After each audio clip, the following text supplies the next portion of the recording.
Final Fantasy XIV's healer and healing design kinda sucks. Now, that doesn't mean it can't be exactly what some players want out of a healer in a game, but at least to me, it feels like the healers in 14 fail at properly satisfying each of the aspects of the role that it touches upon, in the attempt to not go too deep in any one of those aspects. You may have heard this one before. If you try to satisfy everyone, you may end up satisfying no one. Let's talk about that. Generally, healing in games is like an efficiency game.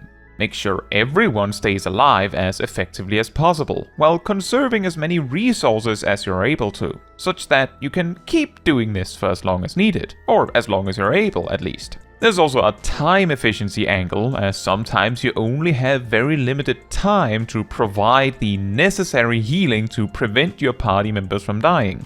In some games, this is an endless task and you might even have infinite resources, but the funnel in which you provide the healing is limited, for instance by needing to aim at your target to heal them, or by being limited by a global cooldown.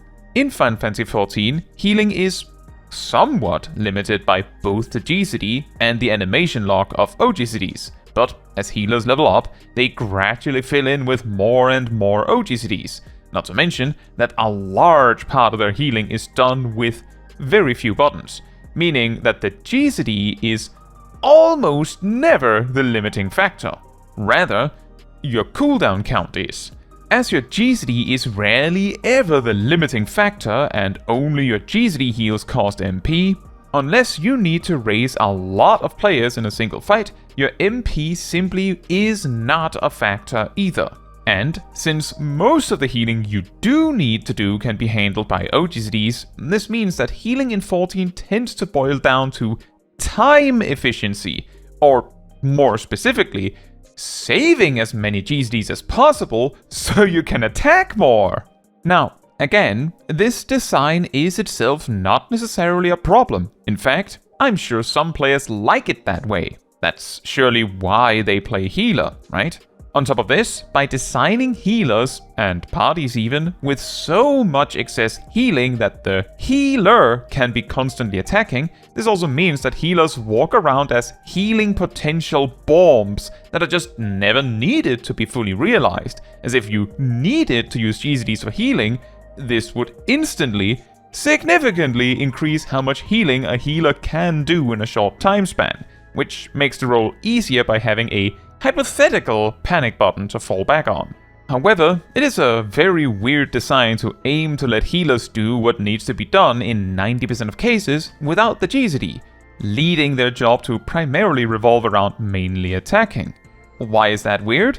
Well, let's say you were hired for a management position at a job, and when you're hired, you're told that sometimes there isn't much work for you to do, and when that happens, you help Steve at the cash register.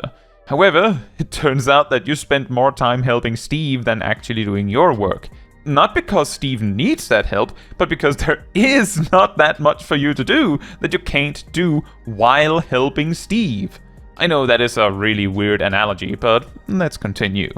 I said that it feels like healers fail to properly satisfy every aspect of their role that they touch upon. If healers kind of spend more time on attacking than actually healing, then it is a little weird that they have such incredibly basic attack rotations. White Mage manages a dot, they have a damage buff and presence of mind that gives them 3 instant attacks, and then they have a Flatus Misery, and also Azite of course. Aside from that, Glare Spam. Scholar has a dot, a raid buff in Chain Stratagem that turns into an OGCD, and of course some minor management in Energy Drain, but aside from that, Broil Spam. Sage has a dot, Flemma charges, and Psyche, some sort of management in Toxicon, and then Doses spam. Astrologian has a dot, a raid buff with Oracle attached, some cards that need to be managed for damage, and aside from that, Malefic spam. In fairness, healers don't need much more than that to have a basic rotation you can fall back on easily once danger passes, but it is very weird that a healer has that much time dedicated to straight up attacking for the sake of attacking, but only so little dedicated to their attack toolkits. In fact, some healers generate more attacks by healing. Now, a very funny angle to this immense focus on attacking for healers, combined with the fact that tanks and DPS to varying degree can also heal themselves, is that sometimes we will meet healers in the wild that can't be bothered to heal. But this mostly happens in casual content. In harder content like Savage, instead, the looming threat of a DPS check, or, the fact that healers are taught to use healing GCDs as little as possible for the leveling experience, leads to healers outright not using healing spells in the specific situations where they would help. That said, in hard content, it is pretty common that you can assume that, just like with most mechanics, the damage that needs to be healed away comes in somewhat predictable bursts, and as they come in predictable quantities, healers can often deal with it all entirely with their OGCDs, except maybe initially during proc or certain other exceptions. Which kind of gives the impression that the fights are meant to be beatable without the GCD heals for the most part. Due to a combination of the fact that properly threatening damage usually comes in bursts like this, and said bursts are dealt with primarily, if not outright, with OGCDs, leads to two odd problems. The first one is kind of relatable to tanks and DPS, due to how many times more power has been applied to bursts in rotations over the years. Many DPS and tank jobs feel like they're basically just doing pool noodle damage during their filler, and then the burst is where things actually happen. To give a maybe surprising example, Viper, which appears like a very sustained damage kind of job, tends to deliver close to 50% of their damage over the course of a fight during their reawaken bursts. This is a design choice, of course.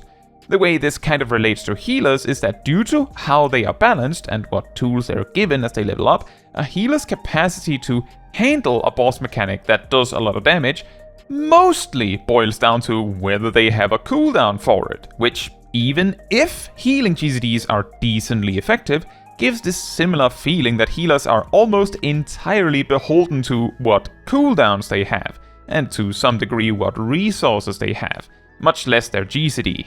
The second one is that while healers have very impactful GCD healing options, they are actually somewhat expensive. Both because they cost you a GCD, but also because of the actual MP cost on the thing. This further emphasizes using these options sparingly, which again somewhat limits the design of healing in the game. If GCDs are meant to be used sparingly at higher levels, and OGCDs are straight up in limited quantity, and so healing options like these generally have to be very effective, then triage-style healing, where you manage healing over a longer, extended period, just isn't very present in the game. A simple example of what I mean by triage-style healing is things like maintaining regen on a tank, or regularly sprinkling in Medicath 3 to maintain health on the party. But once you reach a certain level, one or both of these options are replaced with either GCD options that also produce damage, like the lilies, or with OGCD options that, granted might be a little weaker, are very sufficient to do so. In a way, triage healing in Final Fantasy XIV can sometimes feel like needing to press an OGCD every 30 seconds. And let's not forget that the healing spells actually cheap enough to spam for quote-unquote triage healing, like Cure 1, are considered far too weak to be worth using over, say, an attack, especially with all the OGC options we do have. Another slight angle to triage healing, but also healing as a task in general, is that often the targets that would need to be healed over an extended period of time, the tanks, tend to be somewhat capable of keeping themselves alive without your help outside of extreme cases. In fact, parties of tanks and DPS tend to have enough healing between them that in a non-standard party composition, the most likely role to be replaced or removed first, in weird challenge groups and such, tends to be healers. This, in a way, can at times make healing feel like you're mostly covering for the rest of the team's mistakes, rather than managing healing through all the damage the party takes, which means that it isn't an unusual statement that some healers enjoy doing content with worse players because then they have a job to do. I know that is a bit of an extreme and a bit of an exaggeration. Now, healers attacking alongside their team is a more modern take on healing as far as I know, and it makes sense for the healers to eventually be done healing, and the old school style of "and then you just stand there and wait for mana" is admittedly not very interesting either, so having them attack instead makes perfect sense. However, I do feel like healers attacking is typically something they fall back on when there is nothing more important to do. While in 14, at times it feels like attacking is as important, if not almost more important than healing, hence why healing is often delegated to OGCDs only, if at all able. But there are ways to make this design make more sense, and it's not just rip it all down and try again, or make the healer from this other game or whatever. Suggestion 1. Make GCD healing more prominent and necessary. Now, a common pushback here is that if healing became harder, then no one would want to do it. A common counter to that is that there are already a substantial amount of players that refuse to heal because they feel their brains actively smoothing out as they do because of how healers play in casual content. Some even go as far as to say the same in Savage content, although that is a much smaller quantity of players. Another, perhaps more important and less memey counter is that the kind of players that might feel overwhelmed by more responsibility as a healer might actually benefit from it, as some of these players possibly would appreciate needing to cast healing spells instead of being told they're doing it wrong if they do, regardless of whether they are or not. Essentially, if GCD healing becomes more prominent and important, the role becomes more intuitive as a result, as while using your attack when there's nothing else to do makes sense, it's seemingly becoming your primary objective is a little strange, is it not? Now, ways to make GCD healing more prominent and necessary primarily boils down to reducing the amount of OGCD healing options jobs at large have, both tanks, DPS, and yes, even healers. As the less OGCDs you have, the more you have to rely on GCDs, simply because you don't have anything else. Another option could be to move some of the OGCD power over into GCDs, but doing so would make these OGCDs, with significant cooldown lengths, feel kinda lame, making the removal of OGCDs probably the better option. Reworking some OGCDs to be GCDs could also be a way to load power into the GCD for healing as well.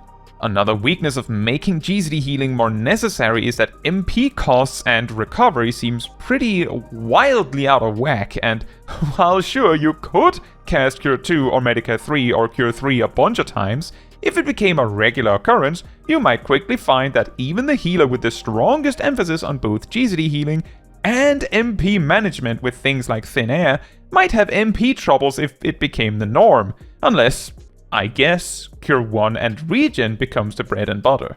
Suggestion 2. Make attacking a more central focus of the role.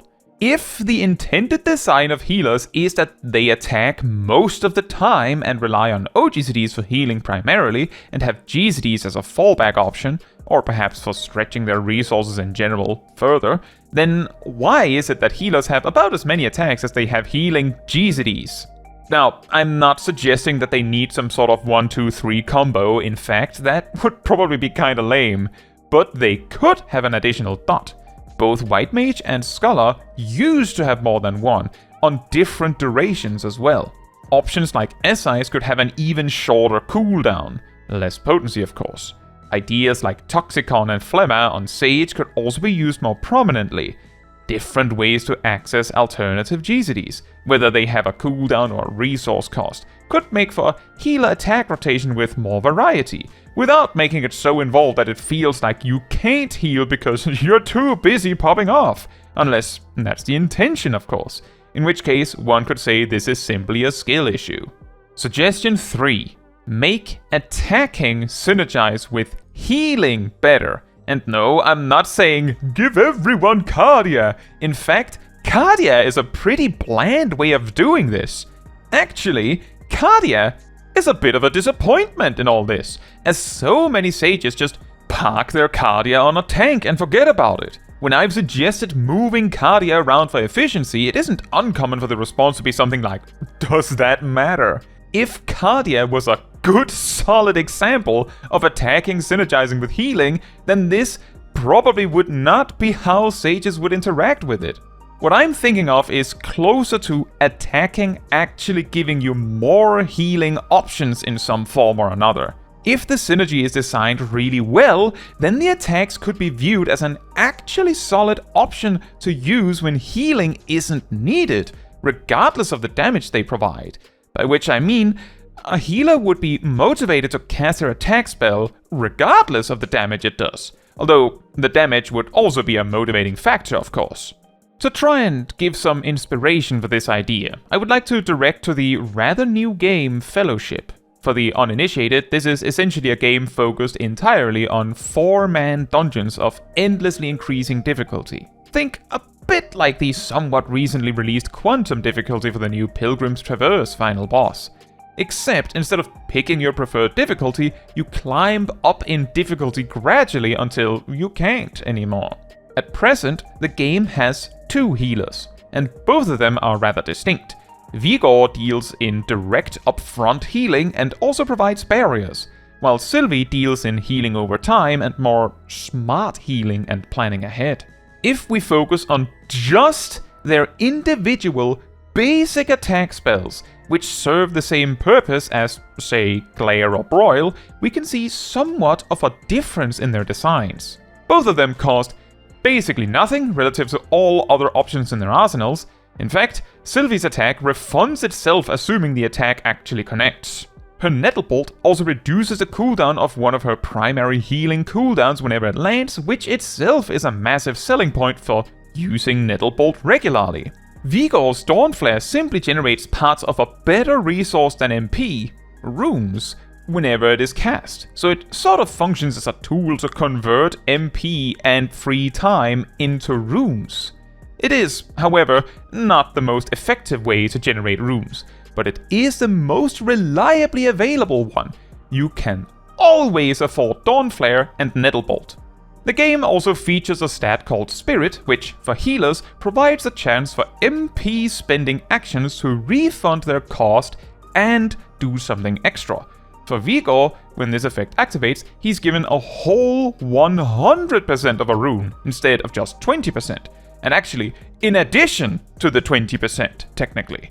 For Sylvie, she spawns a Vine, a pet that attacks enemies automatically, and while present, increases healing done.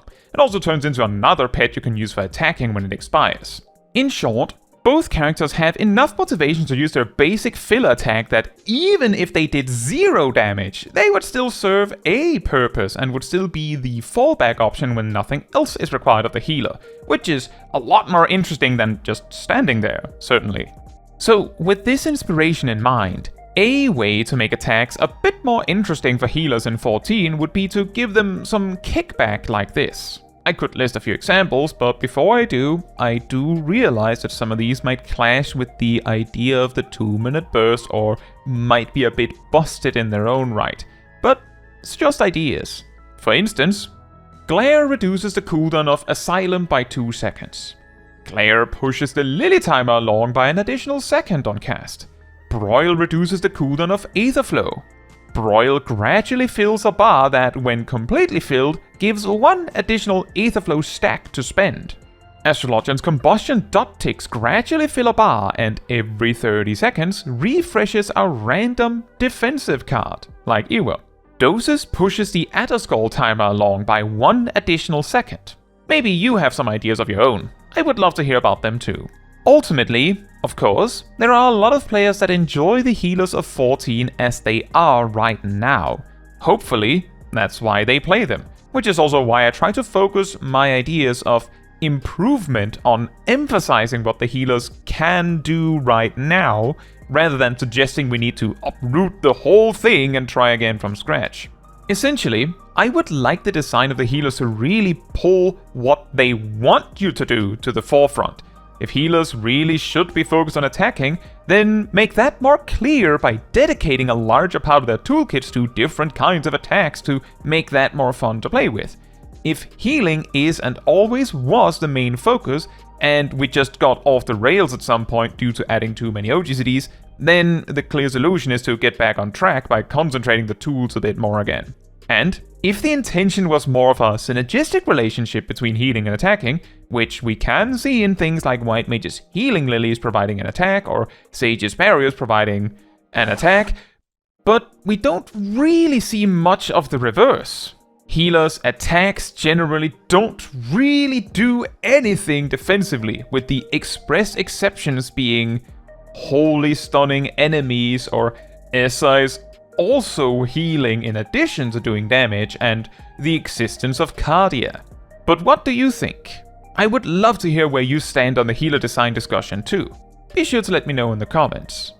Now, that is all for this video. Thank you so much for watching. If you would like to support me and my channel more directly, you can become a member like these wonderful people here. You can also alternatively support me through Twitch or Ko-Fi. Links in the description. You can also support the channel by letting the YouTube algorithm know by liking the video, leaving a comment, subscribing, sharing, and hitting the bell to get notified when next I post a video. Fun fact, originally a scholar could maintain both Bio 1 and 2 and Miasma, a removed dot, as well as a placed AoE called Shadow Flare, which you may have seen Squadron Arcanists use. They could also spread these dots with Bane, which caused Aetherflow, and could also access Miasma 2 as an AoE dot with less duration. At some point, they could even access Conjurer's Arrow 1. Point is, scholars used to have a lot of dots.